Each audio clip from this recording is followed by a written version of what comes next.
Hello everyone. Let's have a trip to the world of enzymes. But at the onset, I must congratulate you for your spirit of learning even in this pandemic situation of the corona. I am glad to dedicate my first video that is a part of the initiative taken by the Zoological Society of Assam to all my teachers who serve as catalysts for me to be always better than yesterday. Through this video, you will be able to get introduced to enzyme. You can revisit the past of enzyme discovery, can get to know about nature as well as the classification of the enzyme. I remember one fine evening when my niece was uttering the rhyme Johnny, Johnny, yes papa, one thing stuck in my mind, that why the sugar was taken by Johnny gets converted into energy, perhaps even before his father asked him to open his mouth, and the same sugar when kept on the bag remains as it is for years.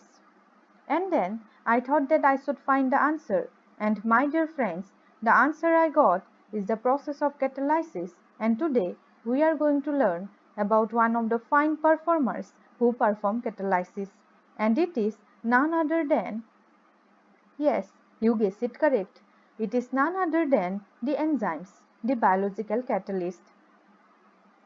The common table sugar, chemically known as sucrose, undergoes the process of oxidation and can be represented by this equation, where sucrose, in the presence of oxygen, gets converted to carbon dioxide and water and releases energy. Now, when I say that it releases energy, that means the reaction is exergonic. The released energy enables me to speak and enable you to learn and listen to my words right now.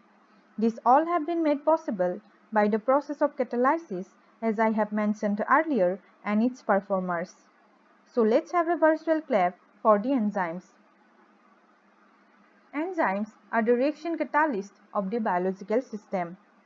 The catalyst here refers to the molecules possessing the ability to increase the rate of a particular chemical reaction. So enzymes generally enhance reaction rates by a factor of 10 to the power 5 to 10 to the power 17. They are the most remarkable and highly specialized biological molecules. The name enzymes was given by Frederick William Kuhnhe, and it was derived from a Greek word enzymos, meaning leavened or in yeast. The study of enzymes has got immense practical importance in the field of chemical engineering, agriculture, food technology, drug innovation, and so on. Now, what makes the enzymes so significant? Of course, by two of their important properties. First is the catalytic power, and second is the high degree of specificity. Catalytic power refers to the ability to increase the reaction rate, but you should always keep in mind that enzymes do not sense the reaction equilibrium. A high degree of specificity means that they can readily figure out between substrates with quite similar structures. Let's now try to revisit the past of enzyme discovery. From the 17th century onwards, scientists were interested in knowing the molecules responsible for fastening up the reaction. But one of the most noticeable conclusions was made by Louis Pasteur that ferments were responsible for catalyzing the fermentation of sugar into alcohol by yeast. He also postulated that these ferments were inseparable from the structure of yeast cells. This view was called vitalism, but it didn't exist for more than a decade. Do you want to know the reason behind it? Because Edward Buchner got to know that ferments do not need to remain attached to the cell. They can be cell-free. So he discovered that cell-free yeast extracts could ferment sugar into alcohol in the year 1897, and thus discarded the notion given by Louis Pasteur. Can you recall that Frederick gave the name enzymes? The name enzymes were given to the molecules detected by Buchner. In the year 1926, James Sumner came into the picture when he could able to isolate and crystallized urease. and found it to be composed entirely of proteins. So Sumner postulated that all enzymes are proteins. But this idea remains controversial until the 1930s due to the lack of other examples. At the time, when others were trying to isolate enzymes like trypsin and pepsin, J.B.S. Halden wrote a treatise titled Enzyme, and one remarkable suggestion he made is that weak bonding interactions between an enzyme and its substrate might be used to catalyze a reaction. Afterward, with the discovery of thousands of enzymes, the research on enzymes holds a significant place in the field of biochemistry. Let's now learn about the nature of enzymes. Enzymes possess high molecular weight and can be denatured and precipitated with salts, solvents, and other reagents. Many enzymes require the help of other molecules to perform their action. Whenever apoenzyme and cofactor get combined to form a unit, it can be known as a holoenzyme, and it can be defined as the catalytically active enzyme cofactor complex. The term holo is a Greek origin that means whole. The apoenzyme can be defined as the enzymatically inactive protein resulting from the removal of a holoenzyme's cofactor. The term apo is also derived from the Greek word apo, means away. So when the inactive protein part is taken away from a holoenzyme's cofactor, we can call it as apoenzyme. The thing which you have to focus on here is that the holoenzyme is the active unit, in contrast to the apoenzyme, that is the inactive protein part. Let's now try to learn about the cofactors. Cofactors can act as the enzyme's chemical teeth. If you consider enzymes as the superstar, then the cofactor would be the co-star. So here the cofactor act as the co-star. Simple. Cofactors may be some metal ions. The zinc serves as the cofactor for the enzyme carbonic anhydrase. They can be some organic molecules known as coenzymes. For example, nicotinamide adenine dinucleotide in enzyme yeast alcohol dehydrogenase and the prosthetic group. Whenever coenzyme or metal ion gets tightly or covalently bound to the enzyme protein, it can be called a prosthetic group. Let's try to bring more clarity by looking at this diagram where different components of the holoenzyme have been shown. So when apoenzyme and the coenzyme combine, or when apoenzyme and metal ions get combined, or when either of these two units combine with apoenzyme with a tight binding leading to the formation of a prosthetic group, all these three results in the formation of a holoenzyme. You can observe here that the interaction between apoenzyme and the prosthetic group is shown with the four lines, indicating that the binding must be tight and is made possible by the covalent bonding. Besides the zinc ion, which I have mentioned earlier here I have listed some of the other inorganic ions. So let's try to focus. Copper can act as a cofactor for the enzyme cytochrome oxidase. Potassium can act as a cofactor for the enzyme pyruvate kinase, for the enzyme arginase and ribonucleotide reductase. Manganese can serve as cofactor, thus helping the enzyme to accelerate the rate of the reaction which they catalyze. Similarly, molybdenum serves as a cofactor for the enzyme dinitrogenase. Now I want to bring your kind attention to the coenzymes. Cobalamin coenzyme can transfer hydrogen atom in alkyl group and is derived from cobalamin or vitamin B12, and its deficiency causes pernicious anemia in human. Pernicious anemia is a condition in which the body cannot make enough healthy red blood cells. The term pernicious means deadly. The condition is called pernicious anemia because it often was fatal in the past, but now it usually is easy to treat with vitamin B12 pills or shots. The aldehyde group is generally transferred by the coenzyme thiamine pyrophosphate, and the precursor is thiamine or vitamin B1, whose deficiency can cause beriberi disease. There are two types of beriberi, wet and dry. Wet beriberi affects the cardiovascular system, whereas dry beriberi primarily affects the nervous system. What makes beriberi dangerous is that thiamine doesn't take time to deplete in the body, and the time could be as little as 2 to 3 weeks. Coming to the nicotinamide coenzyme, it can act as a transient carrier for hydride ion, and the precursor is niacin or vitamin B3, and its deficiency can cause pellagra disease. The main symptoms of pellagra can be remembered by 3 Ds, that is, dermatitis, dementia, and diarrhea. Of course, a healthy and balanced diet would help us to maintain the proper intake of vitamins in our body, thus preventing us from diseases. When you study about enzymes, you may come across several terminologies based on the number of units they possess. For example, monomeric enzymes. Mono means single, so enzymes made up of single polypeptide are known as monomeric enzymes like ribonuclease and trypsin. Oligo means few, so oligomeric enzymes are those enzymes that are made up of more than one polypeptide. For example, lactate dehydrogenase and aspartate transcarbamylase.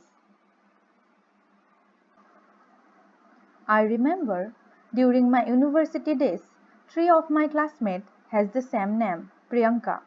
Initially, we are not able to find any solution how to call them. We could call them Priyanka 1, 2 and 3, but it was also not convenient. Gradually, as we become closer, we started to call them by their nicknames, Piu, Piku, or most probably by their surname. Now, the question is, the nicknames or their surnames become their identity at the class or local level. But what is their official identity? Of course, the unique identification number in the Aadhaar card provided by the Indian government. Let's now move to the naming and classification part of enzymes, where we can see a quite similar story. Earlier, the name of enzymes was given by adding the suffix "s" to the name of a substrate or according to their function. When we hear the name DNA polymerase, we can easily understand that the enzyme acts specifically on DNA and make its polymer. Again, when we come across the name hexokinase and on splitting the term, we find that hexo means 6 and kinase means molecules that add phosphate to a different substrate. So hexokinase adds phosphate to 6-carbon sugar like glucose, and we are aware that it is the initial enzyme in the process of glycolysis that catalyzes the phosphorylation of glucose by ATP to glucose 6-phosphate. But by naming enzymes so, it was observed that some enzymes get multiple names or 2 different enzymes got the same name. So to address this problem, biochemists by an international agreement adopted a functional system. The committee was named as Nomenclature Committee of the International Union of Biochemistry and Molecular Biology on the Nomenclature and Classification of Enzymes in consultation with the Joint Commission on Biochemical Nomenclature. A 4-part classification number and a systematic name is assigned to each enzyme, and it becomes useful to differentiate enzymes with similar function or catalytic activities. Can you recall that 3 of the Priyanka in our class have their unique identification number in their Aadhaar card? Similarly, enzymes that used to catalyze similar kind of reaction will be known by their serial number at their local or at their particular class, but globally they will have their enzyme commission number. But remember, the number consists of 4 parts, and the last part or last number will be their serial number. Let's dive deeper into the concept by looking at this reaction where D-hexose combines with ATP, gets converted to ADP and D-hexose 6-phosphate with the help of the enzyme ATP D-hexose 6-phosphotransferase, and the enzyme commission number assigned to it is 2.7.1.1. Now what does the number mean to us? Before I proceed to know the meaning of this number, I want to answer the question which may be running in some of your head. Yes, it is the same enzyme that helps in the initial step of glycolysis. Hexokinase is the accepted name of ATP dehexose 6-phosphotransferase. The accepted name is easy to remember. Coming back to the EC number of hexokinase, the first number indicates that the enzyme belongs to the second class transferases that I will talk later in detail. The second number 7 signifies that it transfers phosphorus containing groups. Third number 1 indicates that it is a phosphotransferase with an alcohol group as acceptor, and fourth number 1 means that it is the serial number of the class transferases. Now I want to bring your kind attention to the classification of enzymes. According to the international agreement, enzymes were divided into 6 major classes according to the type of reaction catalyzed. But recently in the year 2018, a new class known as translocases is added to the enzyme classification, making a total of 7. You can easily remember all the 7 classes sequentially with the help of this mnemonic OTLIL-T. O is for oxidoreductases, T is for transferases, H is for hydrolases, L is for lyases, I is for isomerases, L is for ligases, and T is for translocases. Don't get confused with the two L. The first one is for lyases and the second one is for ligases. Keeping this mnemonic in mind, let's enter into the classes one by one. The classes are written as EC1, 2, 3 and up to EC7. The first class is oxidoreductases and it catalyzes the reaction by transferring electrons. The general layout is shown here, where you can see that the A molecule can donate an electron to B, so it acts as reductant, whereas B can accept electron and it is acting as oxidant. And the example of reaction is S-malate on combining with NAD+ gets converted into oxaloacetate and NAD+ gets reduced to NADH and hydrogen. And the enzyme catalyzing the reaction is malate dehydrogenase with the EC number 1.1.1.37. The first number 1 indicates the class name oxidoreductases. The second number 1 signifies that the enzyme is acting on the CH-OH group of donors. The third number signifies the presence of NAD+ or NADP+ as acceptor. And the fourth or the last number is the serial number of the class oxidoreductases. The systematic name is S-malate NAD+ oxidoreductase, and the enzyme plays a major role in the citric acid cycle that can be called Krebs cycle after the name of the scientist. Moving on to the second class, that is the transferases. As the name suggests, the enzymes belonging to the transferases class catalyzes group transfer reaction. Here you can see that the functional group X has been transferred from A to B. The example is carbamoyl phosphate when gets combined with L-aspartate, it forms N-carbamoyl L-aspartate and phosphate is released. The enzyme involved here is the aspartate carbamoyl transferase with enzyme commission number 2.1.3.2. Can you able to recall that aspartate transcarbamylase is an example of oligomeric enzymes that are made up of more than one polypeptide? Coming back to the EC number, the first number 2 indicates the class name, that is transferase. The second number 1 denotes that it can transfer one carbon group. The third number 3 signifies about the carboxy and carbamoyl transferases. And the fourth number, that is 2, means that it is the second example of the class transferases. The systematic name is carbamoyl phosphate L-aspartate carbamoyl transferase, and it involves in pyrimidine biosynthesis. As you are aware that thymine and cytosine are the pyrimidines in DNA and uracil replaces thymine in RNA. Coming to the third class, that is hydrolases.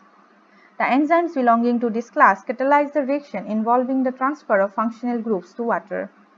The example of the reaction is 7-methylxanthocene with water that gets converted into 7-methylxanthine and D-ribose with the help of the enzyme N-methyl nucleosidase with the enzyme commission number 3.2.2.25.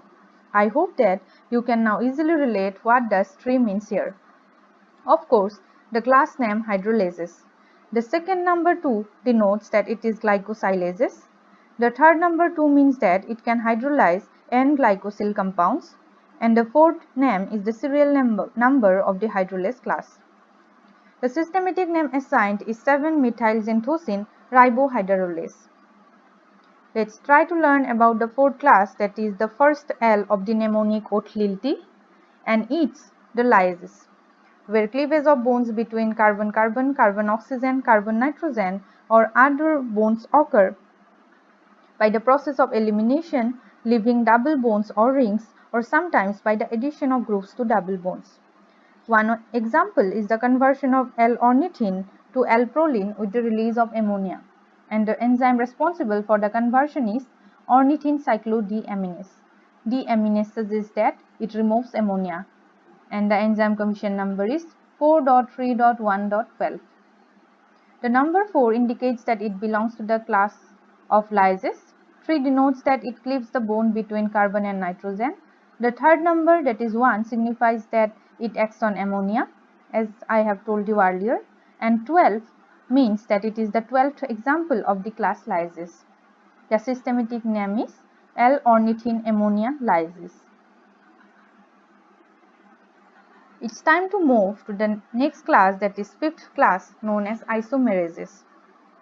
As the name suggests, here transfer of groups within molecules results in the formation of isomer.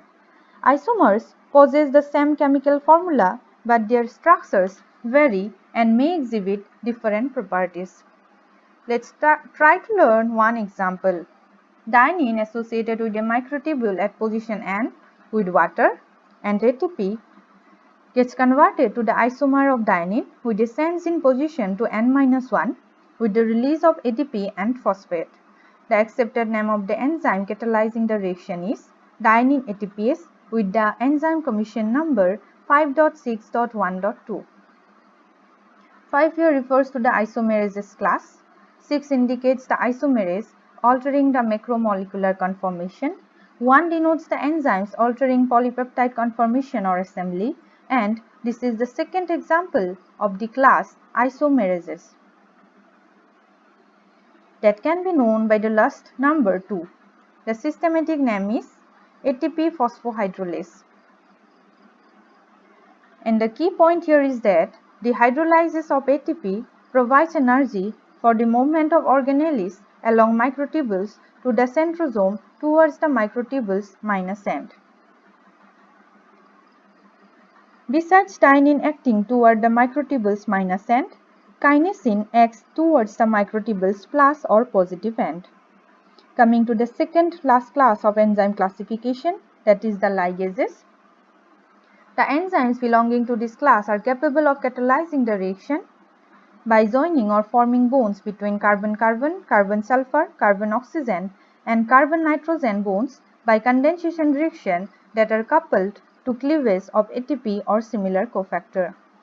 Here you can see that AB gets ligated with the help of nucleoside triphosphate, which is catalyzed by the enzymes of the class ligases.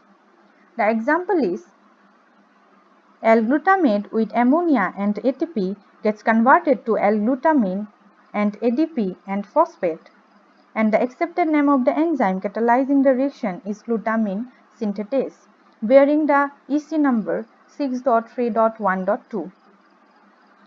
6 here again denotes the ligase class. 3 means it forms bonds between carbon and nitrogen. 1 means it is specific to acid ammonia, and the fourth number suggests that it is the second example of the class ligases. The systematic name is L-glutamate ammonia ligase, and it is a key enzyme of nitrogen metabolism that takes part in glutamic acid biosynthesis. Coming to our final class, translocases, as the name suggests, the enzymes would help in translocation. So let's try to learn. Here, as you can see, phospholipid from side 1 gets translocated to the side 2 with the help of ATP and water. And the enzyme helping to accelerate the rate is P-type phospholipid transporter. The enzyme commission number assigned to P-type phospholipid transporter is 7.6.2.1. Of course, the 7 indicates that it belongs to the class translocases. 6 signifies that it catalyzes the translocation of other compounds apart from carbohydrate, amino acids, and peptides or inorganic cations. 2 means linked to the hydrolysis of a nucleoside triphosphate, and the last number, O, we got the first example of the translocases class. The systematic name is ATP phosphohydrolase, commonly known as flipases. Apart from what I have discussed, the table contains some other examples belonging to the 7 classes. Don't worry, you don't have to remember all the EC numbers. This is just for reference. Alcohol dehydrogenase and glycerol dehydrogenase are the 2 examples of the class oxidoredicases. The 2 examples of transferases are nicotinamide N-methyl transferase and amino acid N-acetyl transferase. Carboxyl esterase and acetylcholine esterase can be the example of the 3rd class, that is hydrolases. And the 2 examples of the class lyases are pyruvate decarboxylase and isocitrate lyase. Coming to the 5th class, that is isomerases, alanine racemase and DNA topoisomerase are the 2 examples. Tyrosine tRNA ligase and urea carboxylase are the 2 examples of the 6th class, that is ligases. And coming to the final class, that is translocases, cytochrome C oxidase and ABC type sodium transporter can be the 2 examples. Let's now try to highlight some of the latest researches from the field of enzymology. In the year 2019, the new method enables photographing of enzymes at work, and this has made possible by the efforts of scientists of the University of Bonn, Germany. In this year, scientists revealed the existence of elusive metabolon, meaning enzyme clusters on cells that could lead to the development of novel therapeutic strategies that disrupt the progression of cancer. Now let's try to summarize what we have learned so far. Except for a few catalytic RNA or ribozymes, all known enzymes are proteins. Many require non-protein coenzymes or cofactors for their catalytic function. Enzymes are classified according to the type of reaction they catalyze and the substrates involved. All enzymes have formal EC numbers and names. A complete list and description of the thousands of known enzymes is maintained by the Nomenclature Committee on International Union of Biochemistry and Molecular Biology. You can explore the website shown here, and for easy access to information about the enzyme nomenclature, in the year 2005, a database was developed at Trinity College Dublin in Ireland. Let me throw a question in which you have to pick out the incorrect statement out of this 3. First, enzyme enhances reaction rates by a factor of 10 to the power 5 to 10 to the power 17. Second, apoenzyme is the non-proteinase part of the enzyme. Third, each enzyme is assigned a 4-part classification number known as EC number. These are some of the suggested reading and references. If you want to know more, you can consult these resources. I am very privileged to be part of this initiative. Thank you so much for your patient hearing. Stay home, stay safe. If you want to give any kind of feedback, you can mail me at krishnadas111inc@gmail.com. This is Krishnadas signing off with a strong belief that you will never hesitate to lighten up someone's face.